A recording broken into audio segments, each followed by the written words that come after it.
Okay, YouTube. So today we are going to make a giant wrap with homemade chips. Within our calorie deficit as well, if you followed our journey, you know we're on a calorie deficit diet and walking for weight loss. So what you're about to see, you're probably going to think, how the hell are you managing to eat all that and still lose weight? It's just because I do a 24-hour fast and I allow myself 1,500 calories for my one meal a day. So although this looks a lot, this is all I have. So I'm going to show you some of the preparation. There's a couple of little tips and tricks to get by on a calorie deficit diet so you're not exceeding your calories. So stay tuned for that. Okay, so this is one of the little tricks. So I don't want to waste any calories. I want to make an omelette to go in my twin wrap, if you like. But I don't want to use, or I can't use, extra oil because it would go with my calorie deficit. So, a little trick of the trade, which people probably think, what the hell are you doing? But just watch. Okay. So we've had some sausages cooking, nothing special, just Richmond sausages. But one thing that's good with Richmond sausages, now usually if you do your sausages in an air fryer, the fat will drain away. Okay, so I'm gonna stick my sausages in here.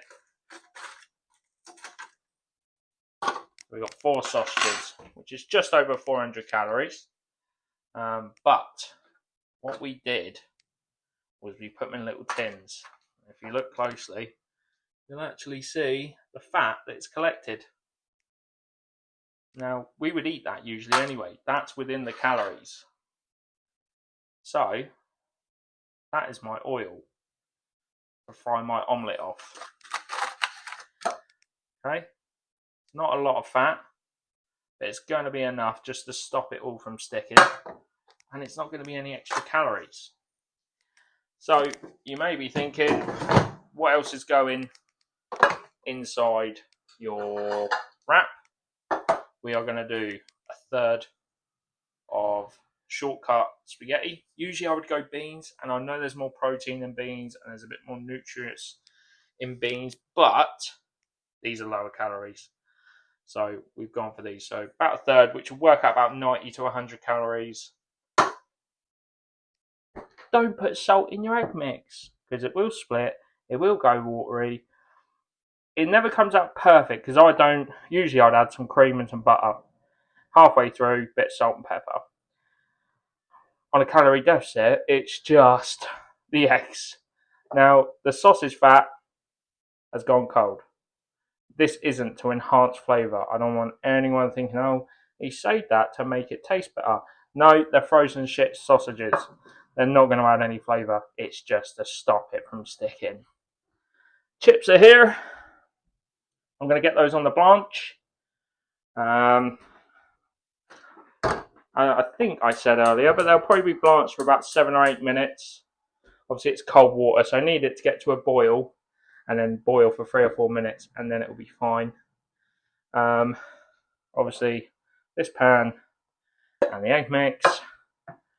How cold is that? No, I'm not going to put that on top. That will go horribly wrong. We're going to open up this tin of spaghetti, get a third to a half in there. It's 125 calories for half a tin. So, and I'm soaking wet while I'm recording this because I've just, so it's about a third. Lid on top of that. Stick that in the fridge. I am going to have a little bit of lettuce and onion within my wrap. There's the spaghetti. Trying to think what else I need to do. I think that is everything up together. Get rid of my little sausage tins. But that isn't something I've always done, by the way. The whole sausage fat thing, I thought of that today. Me and Devlin were trying to come up with what to cook today. And I thought, well, I want omelette, but it's going to stick. And then I thought I'll just do boiled eggs and slice them up. And then it hit me. So saying all this, I haven't done this before, as I say. So for all I know, this is still going to stick and nothing's going to work.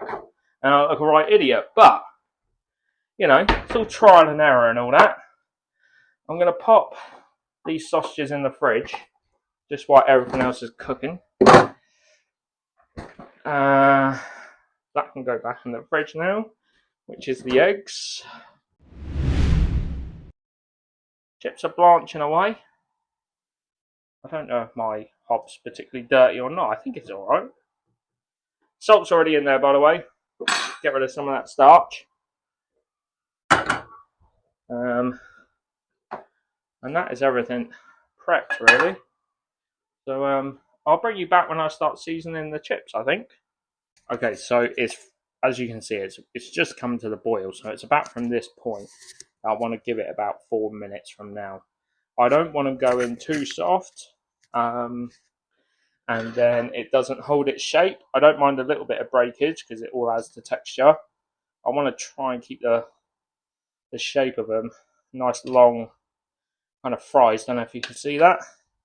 But yeah, about 4 minutes from now.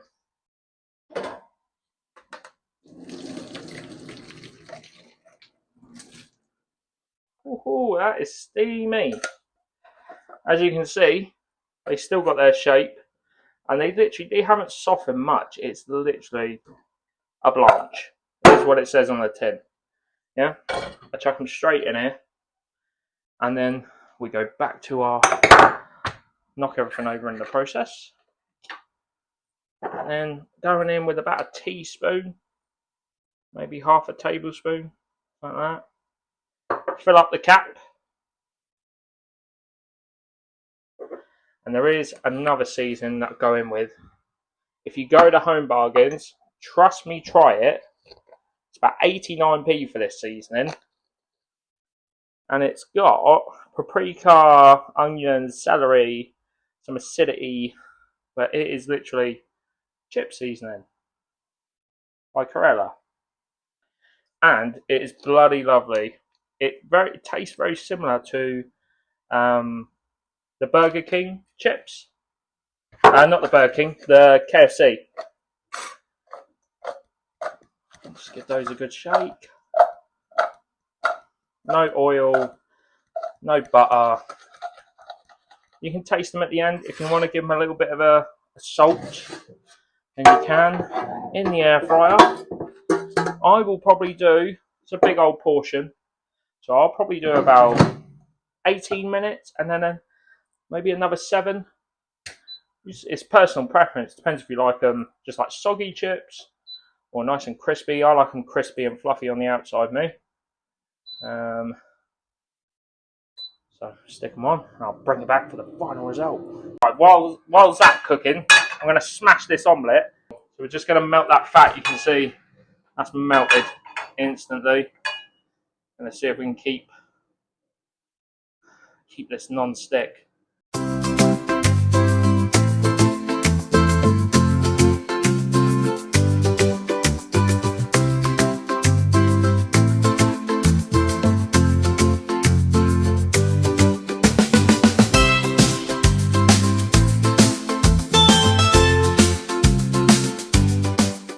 Okay, time to bring it all together.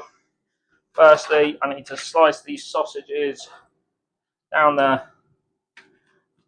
lengthways so we can get a good spread on our wraps. I've never made a double wrap, so this could be really cool or really bad. Usually, just buy the giant wraps.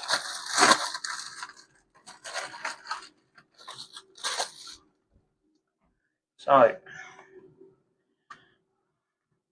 I don't know how people do this, how I'm going to keep it in there, but we're going to try.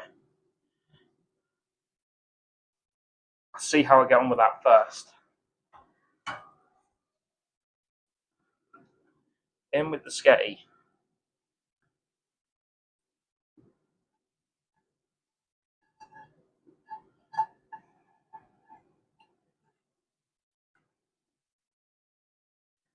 Done.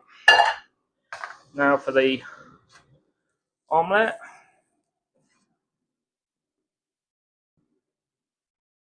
Again, it's at this point if you want to add a bit of seasoning or sauce, whatever you want to do. Obviously me, oh, this ain't going to go well at all.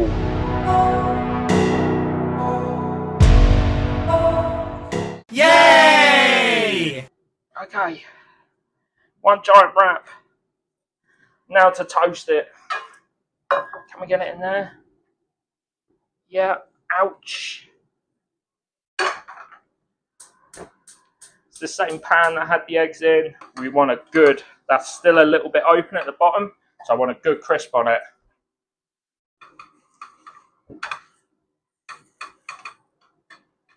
Still got a little bit. This might actually go better than I thought. I mean, it's not tidy by any means, but it might actually stay intact. We'll see. A bit more. Almost want some char to it, so it proper seals in there. Have a little look. Not too bad. Not too bad. I'm gonna try and get a little bit more on it.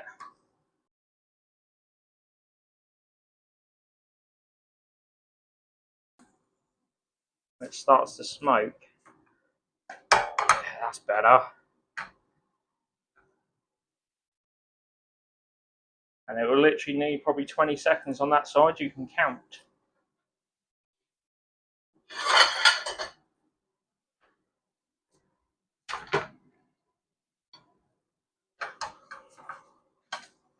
That. Showing you the final piece. The jumbo burrito on a calorie controlled diet.